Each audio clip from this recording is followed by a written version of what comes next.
Olá, meus amigos do YouTube, estamos começando mais uma edição do Bom Dia Mercado para fazermos juntos o nosso planejamento de trabalho para esse sábado, dia 4 de junho. Seja bem-vindo a este canal, meu nome é Theo Borges, esse é um canal sobre trade esportivo, tá bom?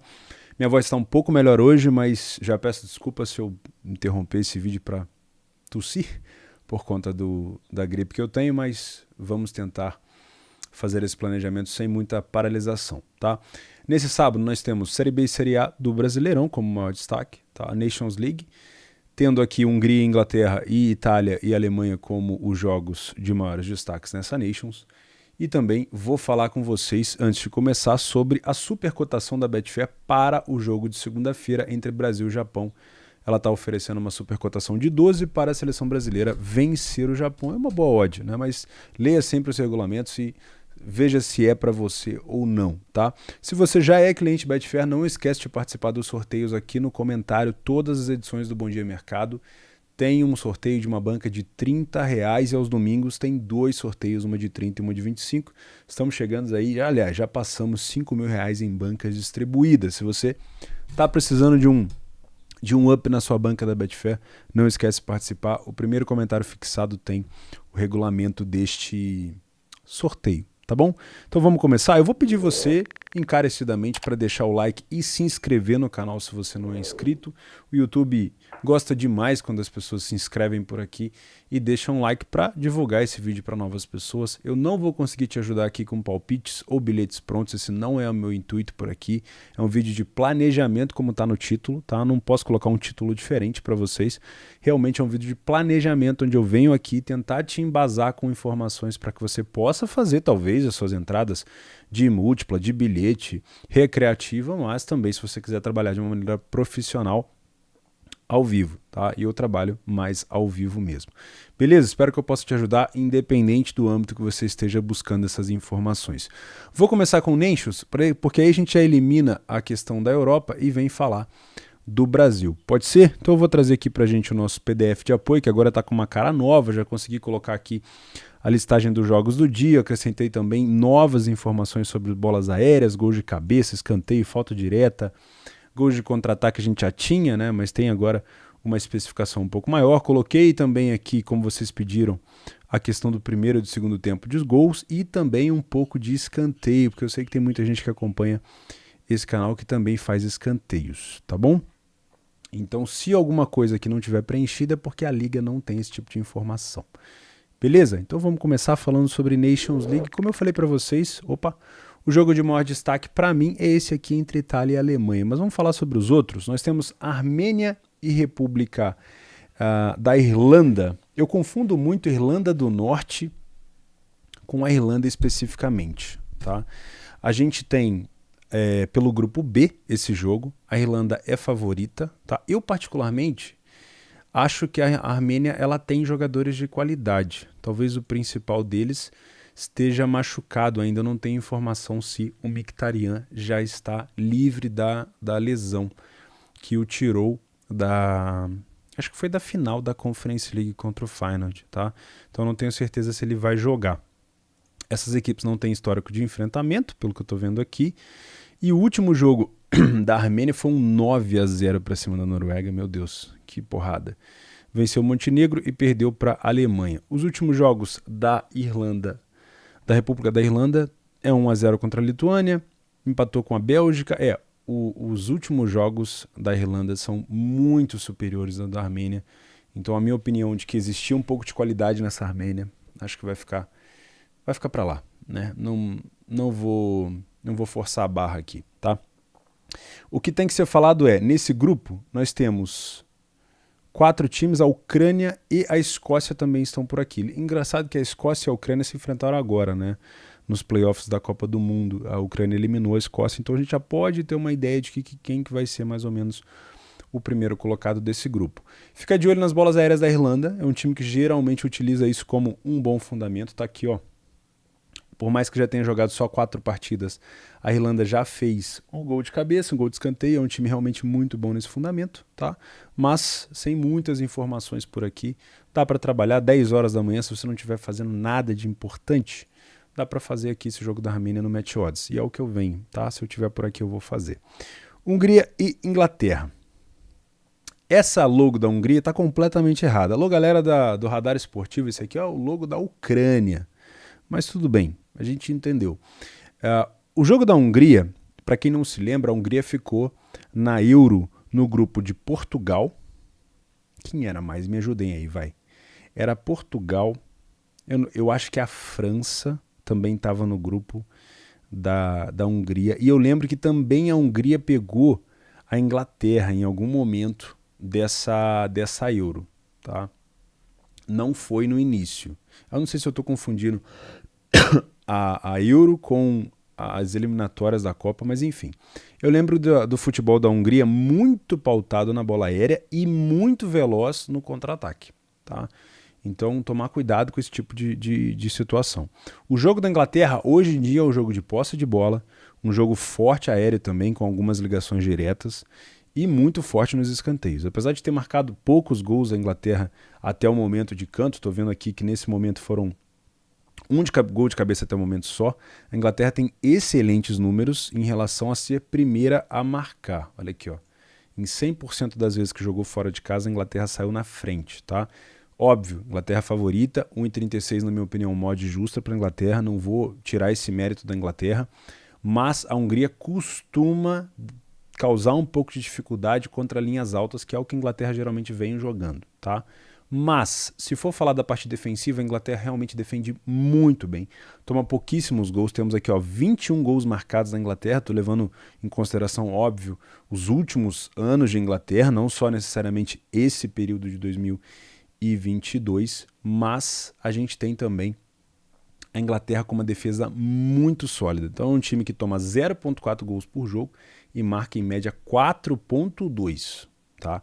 Claro, a Inglaterra costuma cair, principalmente em eliminatórias da Euro, em grupos muito acessíveis? Costuma. E costuma colocar o Harry Kane para marcar ali 5, 6, 7 gols numa partida?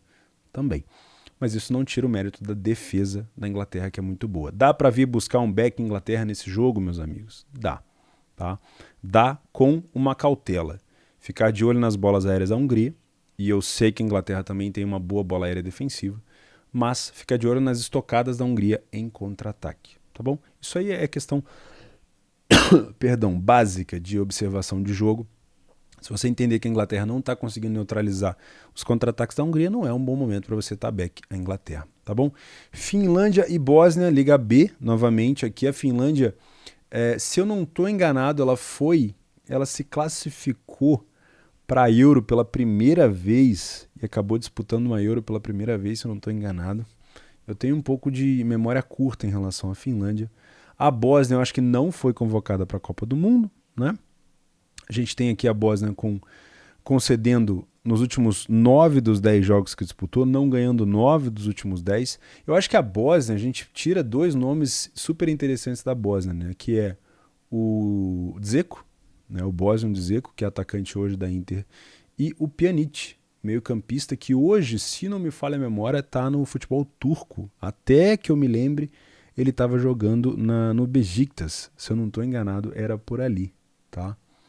E foi um cara que passou por Juventus, foi um cara, enfim, joga muito bem e bate muito bem na bola. Só não sei se está disponível para jogar nesse jogo. Fica de olho nessa questão da escalação.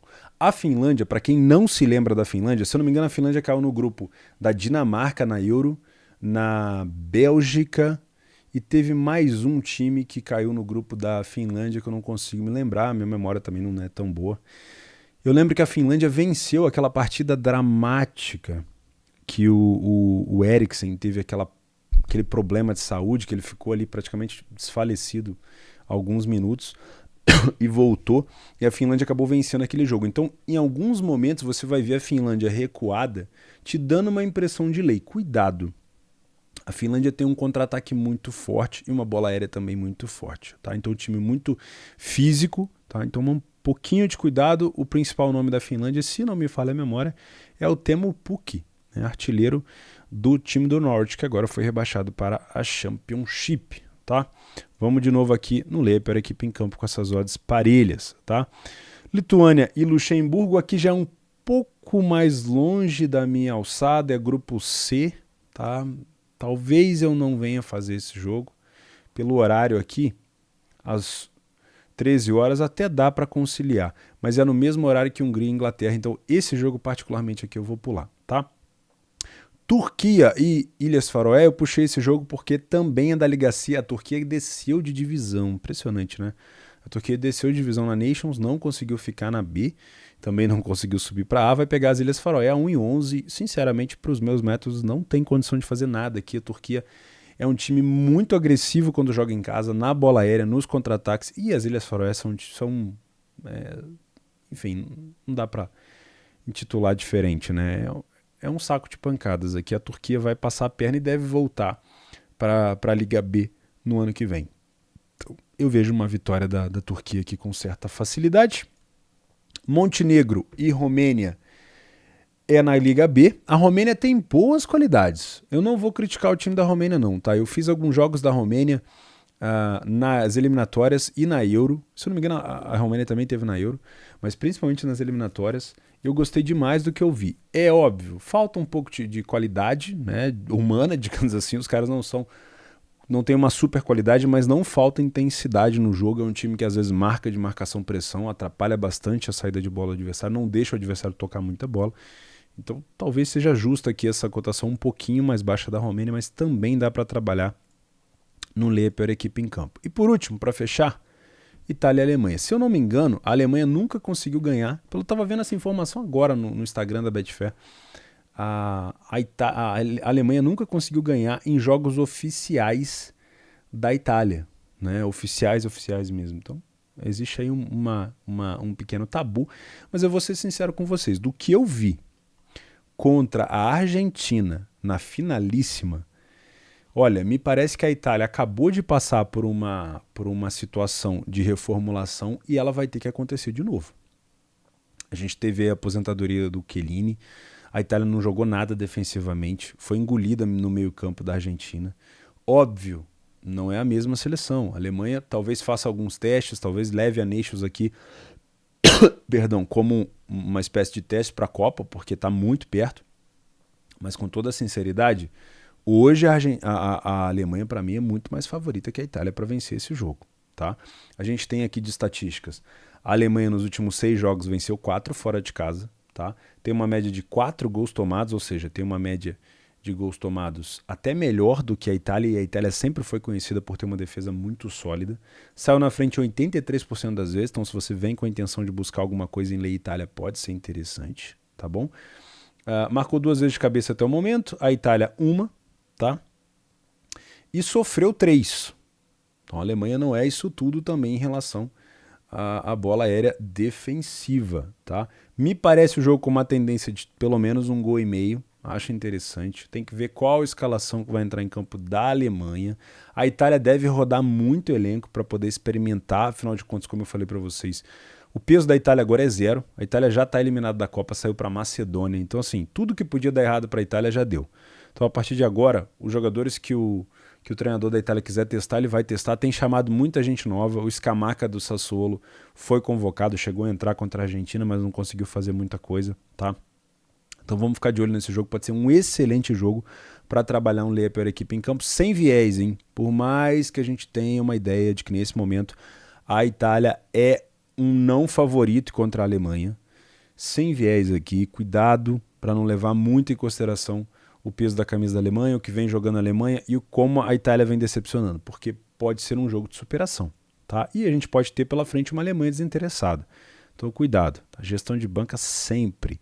Passamos então na Nations, não quer dizer que eu vou fazer todos os jogos, tá? Não quer dizer. Eu ficaria de olho nesse back Inglaterra, pode encaixar, depende muito se a Inglaterra vai de fato querer jogar ou não, e o estilo da Inglaterra, né? A Inglaterra não é uma equipe de ficar goleando todo o jogo. Ela gosta de golear aí as Ilhas Faroé, San Marino, isso aí a Inglaterra bota gol mesmo. Agora, não fique esperando muita goleada de Inglaterra, às vezes é um time muito econômico, tá? Vai prezar mais por manter a bola.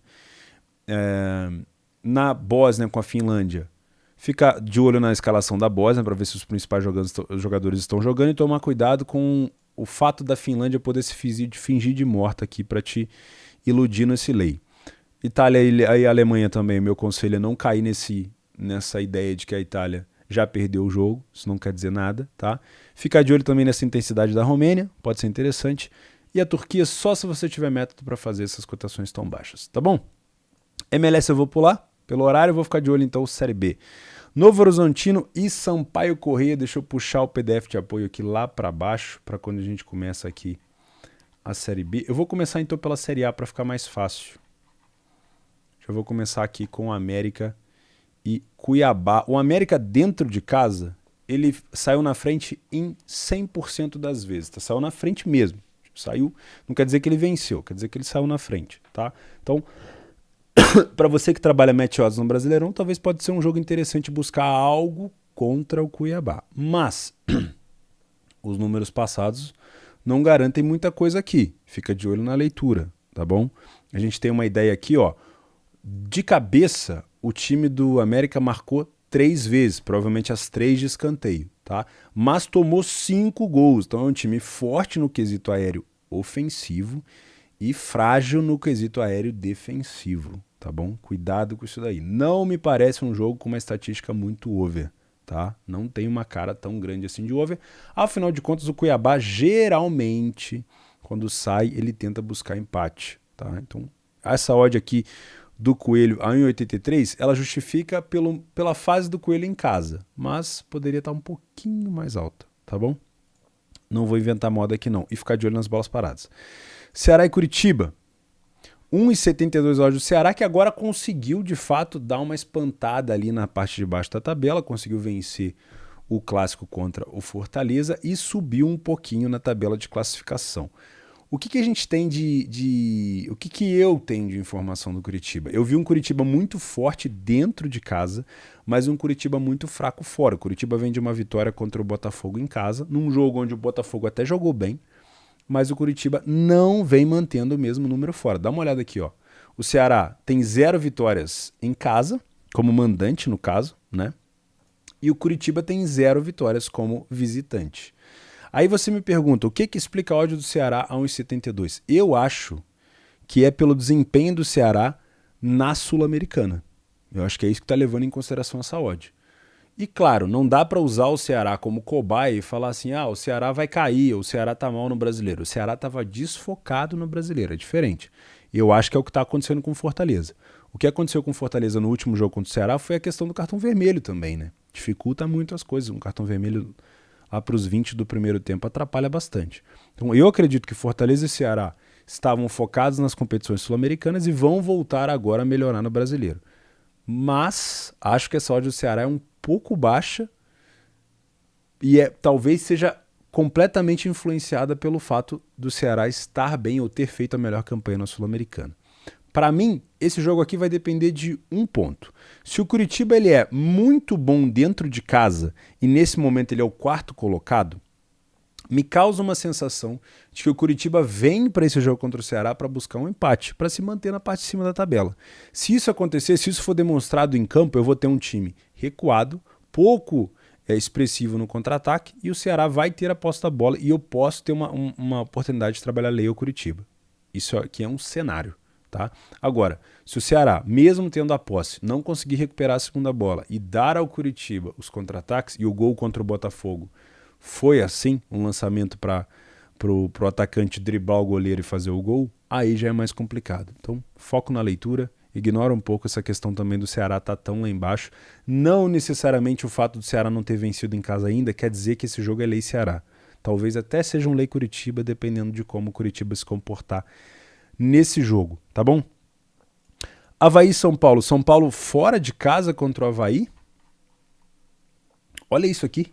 O São Paulo fora de casa tem 0 vitórias no campeonato. E o Avaí tem uma média até boa, 3 vitórias e 4 em 4 jogos. Saiu na frente em 50% dos jogos apenas, não é um time tão confiável, o São Paulo também não. Mas em todos os jogos o São Paulo fora de casa foram ambas marcam. Será que a gente já tem aqui uma possível ideia do que pode acontecer? Olha que interessante isso daqui, ó. O São Paulo marcou 6 gols de cabeça até agora no Brasileiro. Isso é um número muito expressivo. E o time do Avaí sofreu 2 gols de cabeça nessa competição. Pode ser, então, um cenário para a gente ficar de olho. Porém, o São Paulo não tem um bom desempenho fora de casa, tá? 3 empates e 1 derrota até o momento. O Avaí é um dos melhores mandantes da competição, melhor do que o Corinthians, melhor do que o Palmeiras, melhor do que o Flamengo. Ei, tosse. Perdão, pessoal. Tá complicado aqui. A família inteira tá gripada, tá? Então, muito cuidado com o fator camisa aqui. Muito cuidado para vir falando, eu vou trabalhar ali Avaí e tal. O São Paulo não está bem fora de casa, tá? A gente pode até ter uma correção aqui do São Paulo também. Então, além da bola parada, ficar de olho no lei pior equipe em campo, sim, tá? Não descarta essa opção. Mas você só faz lei pior equipe em campo. No Brasileiro eu só faço. Ou eu não faço o jogo, ou eu trabalho isso, tá bom? Então, como é um planejamento, eu não posso te falar coisa que eu não vou fazer, tá?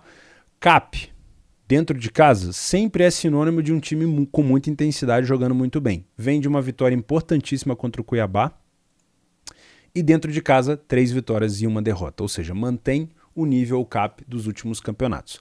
Fazer muito ponto em casa e às vezes nem tanto fora. O Santos não venceu nenhuma fora ainda, tá? Isso logicamente é compensado pela fase do Santos em casa, mas dentro de casa não venceu nenhuma. Olha isso. Isso me indica uma possibilidade muito grande de se trabalhar um Lei ao Santos. Concorda comigo? O que precisa? Confirmação, obviamente, dentro de campo, tá? Eu venho inclinado aqui então para trabalhar Lei ao Santos. Com todo respeito, o Santos vem muito mal fora de casa. Atlético Goianiense e Corinthians, o Goianiense passou para as fases de oitavas de final da Sul-Americana, o Corinthians também passou para as oitavas de final da Libertadores, vai pegar o Boca, e a gente tem um Atlético Goianiense muito bem organizadinho, tá? Eu não consigo falar mal do Atlético Goianiense não, é um time bem organizado. 1 vitória em 8 jogos apenas, isso não quer dizer que é um time bom, é um time organizado, tá? Dentro de casa, 1 vitória, 2 empates e 1 derrota, fez 4, tomou 3 gols, fez mais gols do que marcou, pelo menos, né? Aqui a gente tem o Corinthians fora com 2 vitórias em 4 jogos, 6 gols marcados, 6 gols sofridos, uma média defensiva, na minha opinião, baixa para um time do Corinthians que geralmente tem uma defesa boa, né? Foi muito elogiado no início do trabalho o Vitor Pereira, já está começando a ser cobrado. Eu acho que o Corinthians precisa ainda de algumas peças, tá? Apostou em jogadores com uma idade um pouco mais avançada, está sofrendo com um pouco de lesão. E o Corinthians decepcionou muito na última partida contra o América, tá? Muito mesmo, achei o Corinthians muito abaixo, apesar de ter conseguido empatar no final, se não me engano, né? Deixa eu dar uma olhada aqui. Último jogo do Corinthians, 1-1. O Corinthians contra o América lá na Arena Corinthians. Dá para vir para esse jogo para trabalhar alguma coisa com algum viés? Eu acredito que não, né? Nós temos dois times completamente parelhos. O último jogo que eu vi do Atlético Goianiense em casa foi contra o Botafogo. O Botafogo empatou no finalzinho com um gol contra. E o primeiro que eu tinha visto foi contra o Flamengo. O Atlético Goianiense tinha passado uma impressão muito boa. É um time organizado, como eu falei, mas o Corinthians não vem em boa fase, tá? Então, a gente tem aqui... Eu poderia falar que esse jogo pode ser uma situação... perdão, para um Lei Corinthians, para vir buscar uma correção de ódio do Corinthians, mas o Atlético Goianiense, apesar de estar organizado, não vem bem dentro de casa. Marcou primeiro nas últimas 4 partidas, o Corinthians marcou primeiro nas últimas 10 partidas que disputou, provavelmente fora de casa, né? Não dentro, e não perdeu nas últimas 10. Tudo bem, tem uma consistência defensiva boa aqui o time do Corinthians, só que não ganhou as últimas 5. Tá? Over de 1.5 nas últimas 6 partidas. Olha só o Corinthians, hein? A gente tem uma ideia de que o Corinthians é um time mais under e ambas marcam nas últimas 5. Isso aqui, por exemplo, é um número que me chama a atenção. Ó. Ambas marcam nesse jogo. Não é algo que eu trabalho, mas eu vou ficar de olho, tá? Gol de escanteio. O Corinthians fez 3 gols de escanteio até o momento e o time do Goianiense tomou 4 gols de cabeça até o momento na competição. Então, mais uma vez, talvez num jogo truncado como esse, a resposta esteja aqui, tá? Numa bola parada. Na Série B, o que a gente tem? Novo Horizontino e Sampaio Correia. O que explica essa odd do Novo Horizontino?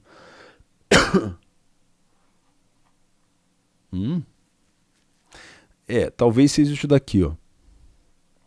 Olha isso. Novo Horizontino venceu 2 das 4 e o Sampaio Correia não ganhou nenhuma. Só fez um gol no campeonato, fora de casa, e sofreu 6. Mas será que isso justifica uma odd de 1,75 para o Novo Horizontino? Sinceramente, não acho que se justifique. Ah, mas o Sampaio Corrêa é muito ruim. Com todo respeito ao torcedor do Sampaio Corrêa, tá mal. Mas 1,75? Aí depende muito do momento do time, porque realmente, se o time estiver muito mal e ele entrar para tentar empatar, o time que entra para empatar geralmente não vai muito bem. Mas 1,75 eu achei muito baixa, tá? Não é uma odd que eu queira fazer, não é um jogo que eu quero fazer. Acho que a odd do Sampaio Corrêa tá muito esticada. Bahia e Criciúma 1,67. Aqui a gente tem talvez um pouco de embasamento para essa odd, porque o Bahia tem 100% de aproveitamento em casa, tá? E como visitante o Criciúma ainda não venceu. Então talvez aqui sim a gente tenha algum cenário embasado. O problema dos jogos que eu vi do Bahia, ele ainda continua cedendo muita chance ao adversário. Não tá tomando tanto gol, mas tá cedendo muita chance. E isso para você trabalhar um back Bahia ou um lei Criciúma é um pouco desconfortável. Você ficar vendo o seu time, no caso o Bahia, que você tá a favor dele, mesmo que esteja contra o Criciúma, tomando ataque constante ou dando jogadas de perigo para o adversário, não costuma ser um pouco legal. Então, cuidado com isso, tá? Acha essa odd do Criciúma meio esticada. Então, a leitura aqui tem que ser redobrada, tá? Brusque e Náutico. Pouca informação das duas equipes lá embaixo. Deixa eu ver se o nosso PDF ajuda aqui alguma coisa. O Brusque tem um bom número dentro de casa, 75% das vezes eles são na frente. Ambas marcam dentro de casa 0. Ou vence por 1-0 ou empata, pelo visto, né? Não consegue empatar o jogo. O Náutico, uma vitória apenas fora de casa. Nossa, o Náutico já teve tão bem na Série B no ano passado. Meu Deus.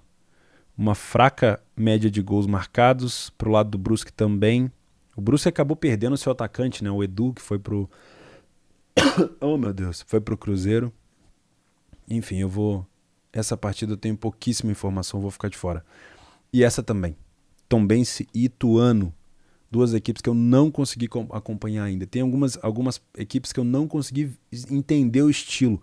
Hoje, por exemplo, eu estava assistindo Letônia e Armênia e fazendo anotações, para poder entender como que jogam as equipes, para eu ir já tendo uma ideia. Na Série B do Brasileiro, por exemplo, o CSA ainda não consegui fazer jogo. O Brusque e o Ituano e o Tombense, como eu já comentei com vocês, tem algumas equipes que eu ainda não consegui entender o estilo de jogo, tá? Eu preciso assistir um pouco mais. Seria leviano da minha parte falar alguma coisa, mas está aqui no PDF para vocês, se vocês quiserem tirar algum tipo de informação, é só pausar o vídeo aí. Quiser ter acesso ao PDF, como eu falei, é só seguir as instruções do primeiro link aí embaixo fixado.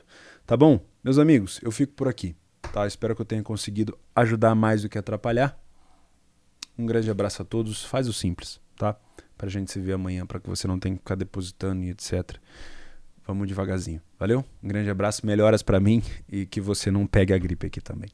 Um abraço.